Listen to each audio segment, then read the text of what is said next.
for coming on this second stop in my virtual book tour for The Fall of the House of Byron. Today we are in the glamorous town of Retford, which is home to some of my absolute most favourite people, and I just wanted to up the drama a little bit by talking about a notorious killing of the 18th century. And this is a local story that really takes us to the heart of the most infamous event in the life of William, the so-called wicked Lord Byron. Byron actually had a history of winding up the gentry of Retford, but perhaps most brutally afflicted were the Levins family of Grove Hall. In the early 18th century, William Levins was the Tory MP for Retford, but more relevant to our story are his children.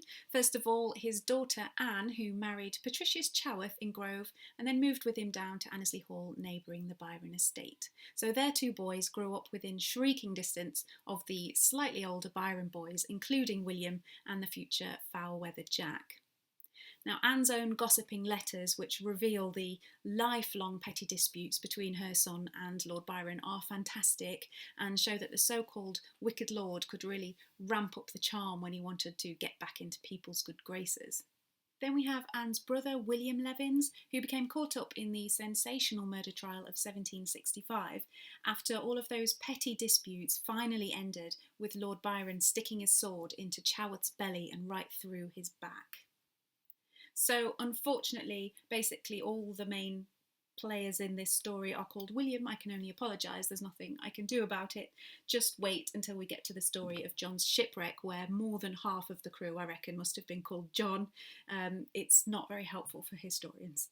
William Levins had no children, following instead in his father's political footsteps and gaining some renown for having multiple affairs with the wives of his opposition Whig MPs. First, he destroyed the marriage of Sir George Savile of Rufford Abbey by seducing his wife Mary, and then he eloped with Mrs. Mary Jennings, even though she was said to be neither young nor handsome, a very bad complexion, lean, scraggy arms, and no ways inviting. Delightful.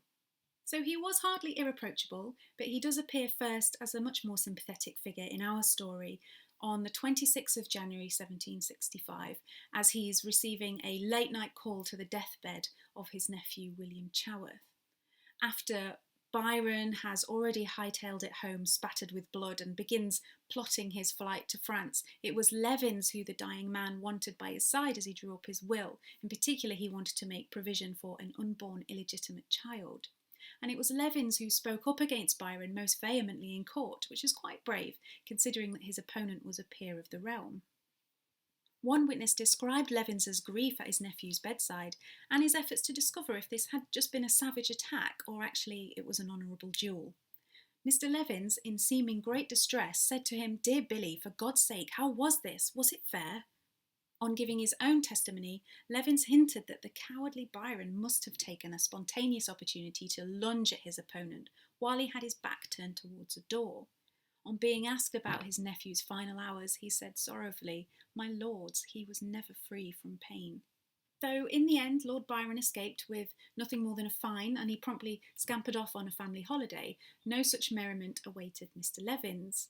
He died in August, just 4 months after the trial, and shortly after the birth of his late nephew's illegitimate daughter. With one final good deed, he ensured the baby was supported with a legacy in his will. Somehow, however, he did manage to get himself a vault and a memorial at Westminster Abbey, which isn't bad going, really. So that is one Retford man's involvement in the notorious murder trial of William V Lord Byron. Please check back tomorrow for the next stop on this mini virtual book tour, where I'll be looking at a perhaps equally renowned Byronic scandal that played out near Brighton.